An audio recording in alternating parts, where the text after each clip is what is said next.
Hi everyone, I'm Dr. Amna Husain, board certified pediatrician, board certified lactation consultant, and mom to 2 girls. A lot of you have asked a ton of questions about starting solids. In fact, we have our own playlist when it comes to starting solids, how to do it, purees versus baby-led weaning, questions, Q&As that we talk about, what are the most common topics when it comes to starting solids. So I thought I'd segue and give you perhaps a top 10 list of what products I like to keep on hand and recommend to my patients. Again, this is just a list of recommendations and I'll discuss why I like each one.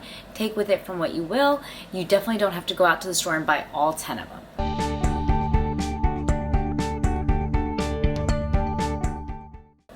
So the first up is an OXO-Tot roll-up bib. A good bib is worth everything. Now again, this bib is not like the kind that you often see which is worn by the child and is oftentimes seen when a child's doing baby-led weaning and it's a big cape. This is definitely just a bib that sits around the neck. Now I like it, and generally when you're looking at a bib, I always recommend looking at the comfort, the fit around the neck, the durability, right, and the ability to take it on and off, because you definitely don't want one that is very easy for a child to pull off, which they definitely will start to do. And the other thing I like about these OXO-Tot bibs is that there's a silicone lower half that curves and it catches food. Another great thing is it rolls up and then becomes pretty convenient packaging that you can stick right in your diaper bag. So these bibs are definitely one of my favorites and very highly durable as well. Number 2 are these Munchkin White Hot Safety Spoons. Now as a pediatrician, I love when there's an extra layer of safety added in. These spoons have a heat sensor tip that actually turns white when products are too hot. They're actually lightly tapered as well, as you can see, and have a soft tip, which is exactly what you want when it comes to initially having a spoon to spoon feed your baby if you do go the puree route. You see, putting a spoon in the mouth is something that's very akin to normal for us and not foreign, but for a baby, this is a new sensation to get used to. And if you have something that's rigid or something that's not as flexible, it can definitely hurt the gums, right? Especially if your child's not used to opening up their mouth. It could also potentially just not be as useful for them and not as comforting. So that's why I like spoons that just generally, whether you go for these Munchkin White Hot Safety Spoons or not, have a little bit more of a flexy, soft tip and are a little bit more tapered, especially in the early days of feeding. Speaking of spoons, let's talk about another one. This one by Num. It's their Pre-Spoon GOOtensil. Now, again, if you're going the puree feeding route, this is really good for thicker purees. The best part of it is it actually helps get your child more involved in self-feeding. So as you can see, these ridges right here, they're great at capturing food and locking them into the channels. And so when your child brings a spoon to their mouth, they're not dealing with, for example, if they're uncoordinated or turning it upside down, the food's not completely lost. They're actually able to have some self-gratification when they're feeding themselves. Now, as a parent or caregiver, you can actually also preload the spoon. So dip it in yourself or have it ready to go with food, and then hand that spoon off to the baby, which again encourages independence and self-feeding skills. All right, moving on, we've talked a lot about purees, and this next item is not only great for purees, but I've actually used it a lot as my children have become toddlers as well.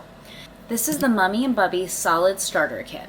Now there are so many freezer cubes out there. 1 ounce freezer cubes. You could also, of course, use freezer trays, especially if you're looking for a cost-effective option. I find those a little difficult when it comes to actually twisting them and getting the baby food out. It's not always the most intuitive. Oftentimes I ended up frustrated.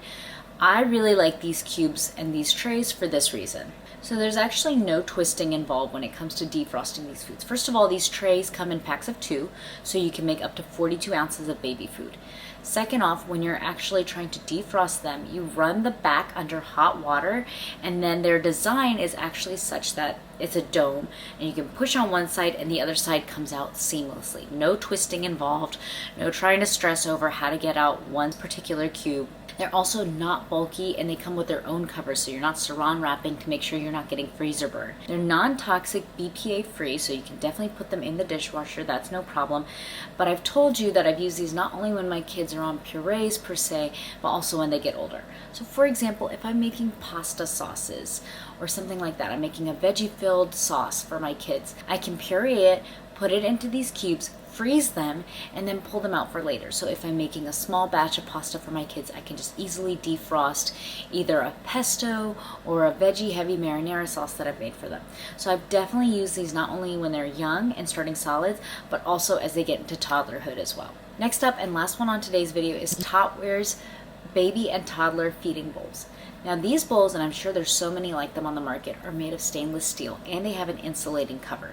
I love that because especially when I'm putting things for the kids on the go, this keeps the food sealed.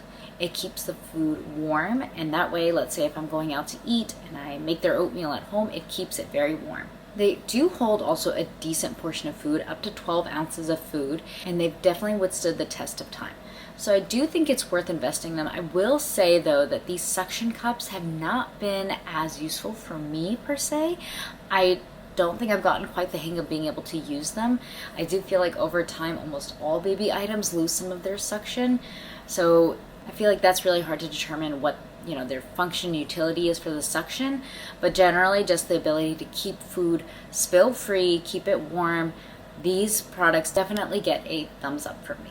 Alright, so that's all we have for today. If you guys found this video helpful, or if you have your own products you'd like to recommend, please leave it below in the comments. I would love to learn more products that you've found helpful for your kids when it comes to starting solids.